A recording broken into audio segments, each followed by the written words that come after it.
Vamos a pasar a la primera ponencia. Será Josep de Martí, que bajo el título Una visión global de lo que se vivió en las residencias, nos podrá hablar como experto y muy entendido en el tema de la gestión sin ser un gestor, nos va a poder dar una visión global. Adelante, Josep, todo tuyo. A ver, primero quiero agradecer muchísimo, pero voy a agradecer corto porque tengo 12 minutos para hablar y voy a dar esta visión global y si pasamos a la siguiente, ya entramos y digo, a ver, lo que estamos y hemos vivido durante los últimos meses y hasta ahora y no ha acabado, es una pandemia gerontocida.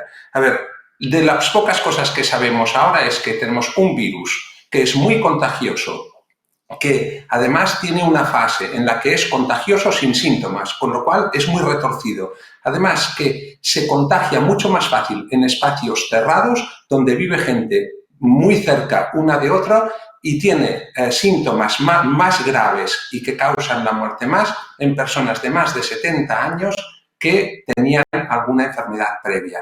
Este cóctel terrible es lo que yo llamo la pandemia gerontocida. Quiere decir que si vemos lo que ha pasado en casi todo el mundo, digamos de nuestro entorno, lo que podríamos decir Europa, Estados Unidos, Japón, lo que vemos es que allí donde la población está muy envejecida y donde hay población, un número importante de población que vive en residencias, se ha concentrado la muerte en las residencias. Y esto ha pasado, si vemos este pequeño gráfico del London School of Economics, en Francia, en Bélgica, en Canadá, en Irlanda, en Noruega, en todos estos países, en España, el 50% o algo más del 50% de los fallecimientos se han producido en residencias.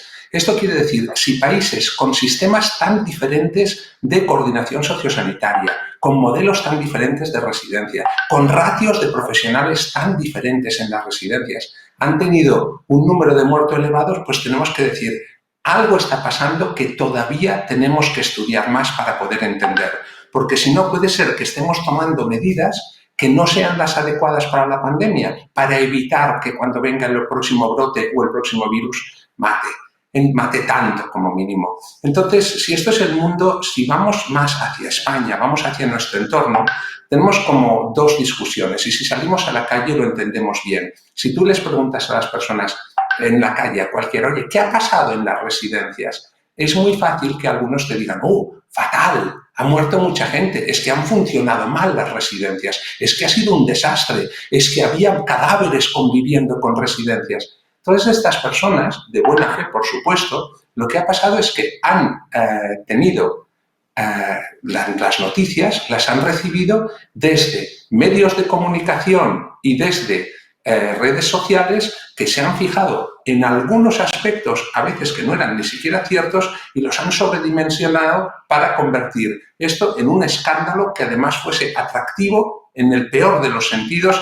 y que la gente fuese enlazándose y fuese metiéndose a leer más, a buscar más cosas, pero siempre truculentas. Yo recomiendo mucho pasar unas horas escuchando lo que ha dicho, por ejemplo, tenemos aquí ahora, he puesto la fotografía de Jesús Cubero, director general de AESTE, o Cinta Pascual en el Parlamento, o sencillamente lo que han dicho las personas que han hablado antes que yo. Lo que de verdad ha pasado, no en las residencias, la verdad ha pasado en cada residencia. En España, si somos un poco lógicos, veremos que no ha afectado el virus a España. Diferentes comunidades autónomas han tenido diferentes afecciones y vemos que dentro de las comunidades autónomas más afectadas, como Madrid, Cataluña, Castilla-La Mancha o Castilla-León, ha afectado por provincias, incluso por residencias. Y grupos como DomusVi, que tienen muchas residencias en España, ha visto como aplicando un modelo de gestión, unos protocolos, unos registros muy parecidos, incluso iguales, ha visto como en unos sitios ha entrado el virus y ha matado a gente y en muchos de ellos no ha entrado o ha entrado de una forma mucho más leve. O sea que ahora mismo lo que sí que podemos estar seguros es que si hablamos de lo que ha pasado en cada residencia y en las residencias en España es que el virus sí que ha afectado a todas las residencias de España, pero no contagiando y matando a gente, sino provocando un miedo en mucho personal que ha provocado bajas del personal en la residencia, que esto sí que ha afectado a casi todas las residencias de España. Entonces, si queremos entender lo que ha sucedido allí donde ha entrado, Lo vamos a poner en 6 pequeños bloques que voy a ir pasando rápido. Pero a ver, lo primero es que hubo una situación de alarma que llegó tarde. Ya nos han dicho, en las residencias ya sabían los profesionales que aquello que llamábamos el virus chino era algo más que el virus chino. Sabíamos lo que estaba pasando en Italia. Y hubo residencias que cerraron la residencia a las visitas incluso antes de que fuera obligatorio, a más o menos el 10 de marzo. Hubo residencias que recibieron denuncias por cerrar la residencia a las visitas. Y cuando llegó la alarma, que llegó tarde, llegó con unas consignas que era: vamos a aislar a los enfermos y vamos a aislar a los posibles contagiados. Y entonces se hizo aquello de la segmentación y se empezó a cambiar a personas de habitación según síntomas. Claro, estamos hablando de marzo, de abril, no sabemos todo lo que sabemos ahora, pero ahora sí que sabemos que algunos de estos movimientos no sirvieron de nada, porque si no había test para saber quién estaba enfermo y quién no estaba enfermo, pues lo que hicimos es mover agentes. Además, había una cosa clara: para que un posible contagiador, que era el personal, no se contagiase y no contagiase a otros, se necesitaba protección, los famosos EPIs, los equipos de protección individual. Es decir, necesitamos muchos de estos EPIs, pero ya veremos que no existían o no había. Y después había otra cosa que se dijo: ¿qué vamos a hacer? ¿Cualquier persona con síntomas, como en una situación normal, los enviamos al hospital? Pues en casi toda España se aplicaron criterios para racionalizar el traslado a residentes. Utilizo una palabra neutra, racionalizar, para no atascarme aquí, porque esto daría para otro debate. Pero no voy a entrar en este ahora mismo, creo que hay otros foros para hacerlo. Y las primeras consecuencias fue que ya desde el principio hubo gente que se vio cambiada de habitación y hubo gente que se vio confinada en su habitación. Algo que después se ha descubierto que hay veces que este confinamiento durante el largo plazo puede causar incluso dolor, incluso muerte en personas. Entonces, claro, los gestores, Domusvi entre ellos, todos los gestores empezaron a preocuparse por encontrar material EPI que era casi imposible encontrar en el mercado. Se estaban haciendo las sectorizaciones a ciegas, se disparaban las bajas de los empleados porque cualquiera que hubiese estado en contacto con alguien sospechoso se iba 14 días a su casa, y se generaba esa ansiedad entre los familiares y residentes, como nos han dicho un momento. Ese familiar que te llevo 4 días llamando y me cuesta mucho conectar. Dice: sí, la mitad del personal se nos ha puesto de baja, todos estamos atendiendo a los residentes. Esto es algo que pasó y que costaba de entender. Si seguimos adelante, vemos que se generó la obligación en las residencias de mantener informadas a las autoridades. Y esto, para quien no lo sepa, yo escribí un artículo que se llama El Calvario del Director, donde iba relatando que los directores de residencia cada día desde marzo informan a los departamentos de salud, departamentos de servicios sociales, muchas veces al ambulatorio, en ocasiones también al ayuntamiento, también a los gobiernos civiles y a otras personas e instituciones, como puede ser la Fiscalía. Desde que, para mí, por culpa de una muy desafortunada intervención de la ministra de Defensa, se dio la sensación de que había un desmadre y que los cadáveres estaban por el suelo de las residencias. Eso fue un punto de inflexión que fue muy negativo para crear una imagen colectiva de lo que pasaba en las residencias que para mí era desafortunada y además no ajustada a la realidad. ¿Qué hacían las residencias? Pues muchas residencias empezaron a comprar EPIs a precios astronómicos porque no estaban en el mercado, incluso a comprar test para hacer ellos mismos el diagnóstico a las personas. Concentraron al personal en la atención directa. Empezaron a hacer lo que nos han dicho, eso de fomentar el contacto virtual entre familiares y residentes, lo cual necesita que haya más personal para hacerlo. Contrataron personal adicional y empezaron a gestionar como pudieron ese contacto con los residentes. Les digo, la parte de la frustración que se ha generado en familiares de residentes ha sido porque no han conseguido obtener una información que querían, pero porque no entendían que la gravedad estaba suponiendo que muchos familiares que nunca habían llamado a la residencia empezaron a llamar y todos querían hablar con el médico de la residencia, con el director o con una enfermera. Algo que no entendieron en ese momento y les generó frustración que no pudiesen conseguirlo. Seguimos un poco adelante y vemos también una cosa peculiar. ¿Qué han hecho las administraciones?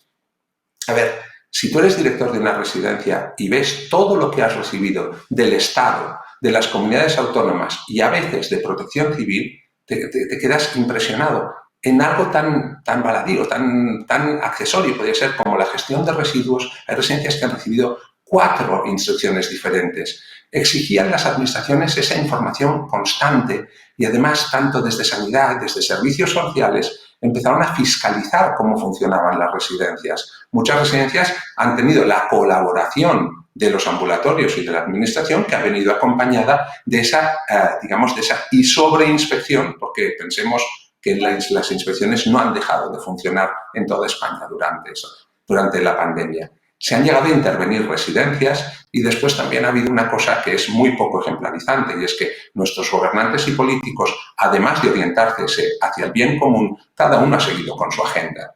Y si han podido, se han autoprotegido para no ser acusados ellos, o han intentado tirar basura sobre el oponente político sin pensar en que quien estaba sufriendo las consecuencias eran los residentes. Las residencias han sabido en todo momento lo que ha sucedido, y si no nos lo han comunicado todavía, el número de muertos exactos que ha habido en las residencias, según tipología de residencia, no puede ser por otro motivo, sino es por incompetencia o por dejadez. Quizá ellos también han considerado otra cosa importante. Sigamos y os digo, nosotros llevábamos 35 años creando un modelo de residencia que lo que tenía en mente, como nos acaban de decir, es que damos un servicio hotelero, o sea, un servicio hotelero 24 horas al día, todos los días del año, con un apoyo a la dependencia de la persona y también un apoyo sanitario, sin olvidar que el servicio sanitario corresponde a la sanidad pública porque el derecho a la sanidad pública lo tienen los residentes. Y quien presta este servicio es la sanidad con un apoyo de las residencias. Lo que pasa es que durante los últimos años, a medida que los residentes han sido cada vez más dependientes, más crónicos, más frágiles, han recibido un apoyo sanitario más intenso de la residencia. Y quizá las residencias, al ofrecer ese apoyo, que ha supuesto una ayuda muy importante a la sanidad pública, pues han generado una imagen que no se corresponde con la realidad.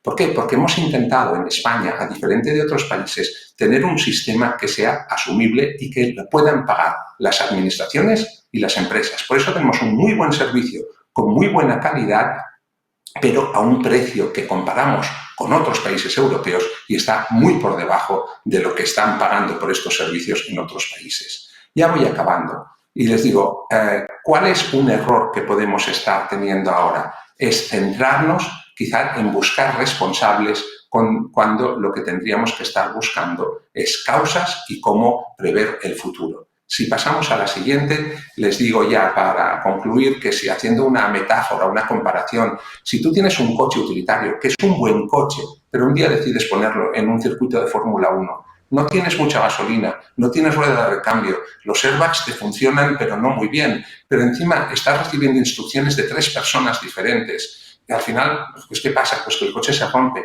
y no podemos culpar al conductor ni al coche. Lo que tenemos que pensar es que quizá no es lo más adecuado que un utilitario esté en el circuito de Fórmula 1. Pasamos y ya acabo.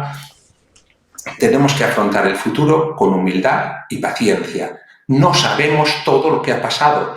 Hace 4 días decían que quizá el grupo sanguíneo de la persona afecta en cómo afecta el virus o cómo es la gravedad de los síntomas. Ahora nos dicen, quizá no son solo las gotas de saliva, quizá se transmite por el aire. A ver, no sabemos qué teníamos que haber hecho para evitar, una vez que estaba el virus dentro y ya teníamos gente contagiada, para evitar que muriesen. No sabemos cuántos ha matado el virus y no sabemos cuánto han matado las otras plagas que afectan a las personas mayores, que son la soledad, el aburrimiento y el sentimiento de inutilidad que ha generado a veces tenerlos encerrados.